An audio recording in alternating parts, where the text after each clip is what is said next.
Hey everyone, Mark Cousins here. A lot of you guys know me. I'm in the auction business. My father, Don Cousins, was in the auction business. I was on city council. I was on the downtown development board. I've done a lot of things in the community. I'm 55 years old and I love St. Thomas, and my dad loved it even more than me.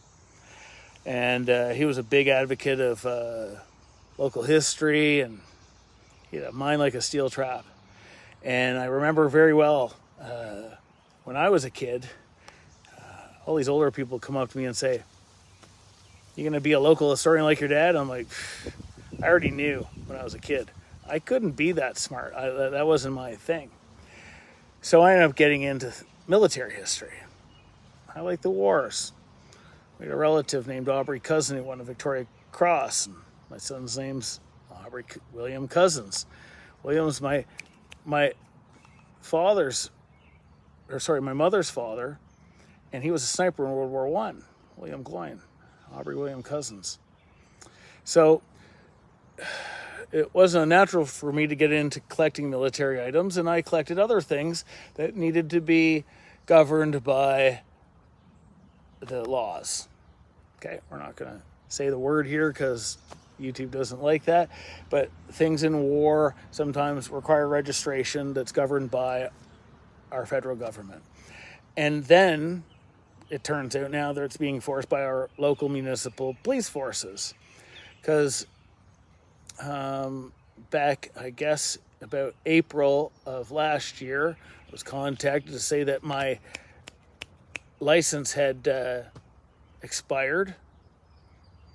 And I got eventually around to it.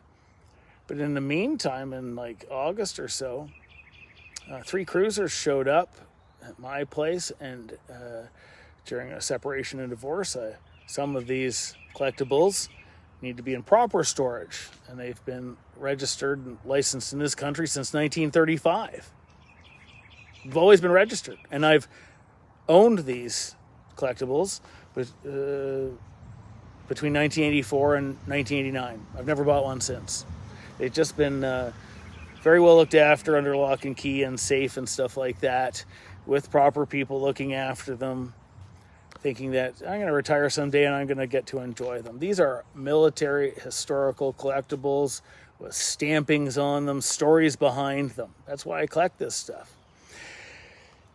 And anyways, the police showed up. They showed up at the person's house that was storing these collectibles, and they confiscated them. They took them into lockup, both restricted and non-restricted. And I got my it took them 8 months to get my license back to me. 8 months to get a 4 to 6 week license back to me. That's the federal government who's doing all of this. Maybe not this current government, but it's been done. And I don't want to get into that.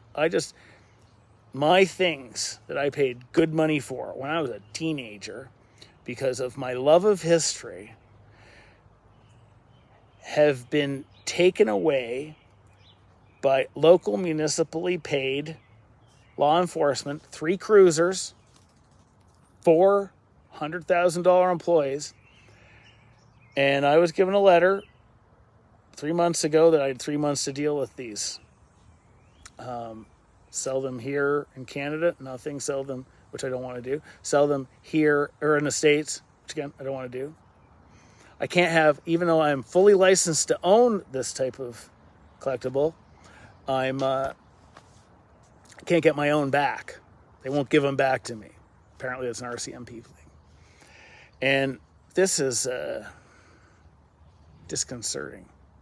So I got to the point where I couldn't, I'm telling you my story, they can tell you yours. But they're public paid officials, and they're going to have to endure this. I don't care. I was on city council, and I'm just going to let it out there. And if you don't like things I collect, that's okay. But I collect these things. I've done it in a very safe manner.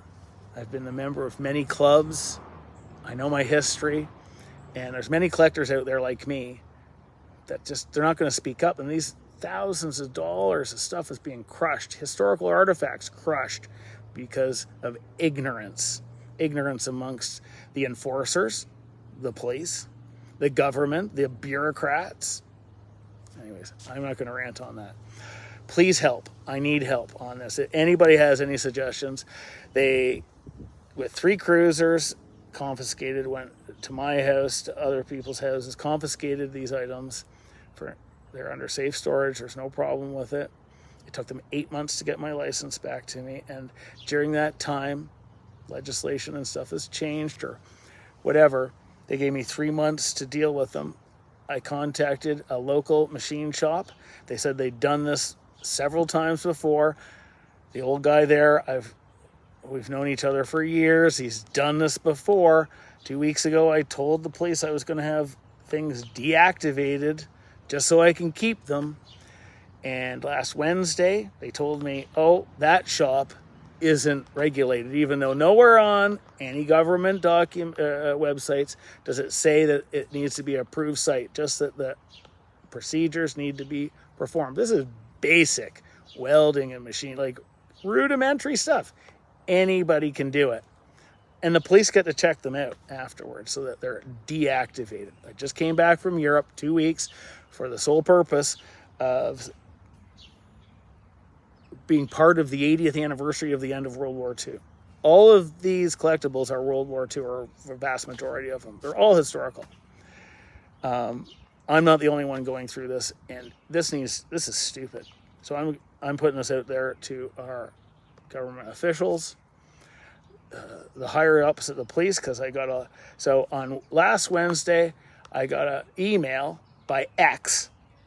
That's what the police officer calls himself. Saying that the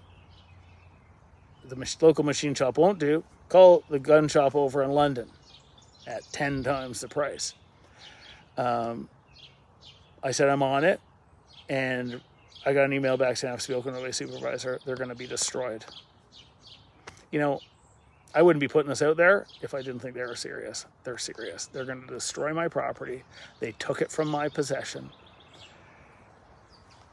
We've got municipally paid police officers being paid by us to enforce federal mandates. It's all wrong. It's all wrong. We got problems. This isn't one of them. It's just not. Okay?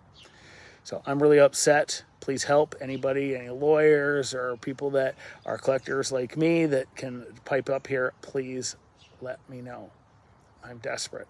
I'm going to post this out there. And I'm going to attach the emails from Jeff Bell.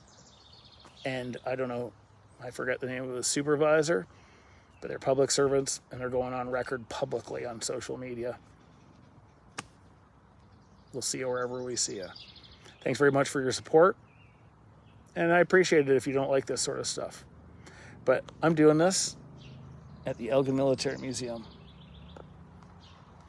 where they acknowledge the sacrifices that our grandparents and their brothers and sons, they took on. This is in World War II, right? We have a great local heritage and military history. They have an incredible collection here, and that was the old Pioneer Museum, where I used to spend endless evenings at historical society meetings, antique club meetings with my father, and this is a real treasured place for me. This is where I got my interest in this sort of thing. And I'm just asking for your help to see what can we do about this, because it's wrong, okay? Shouldn't be stealing from the public, not the police, not our government. Have a great weekend.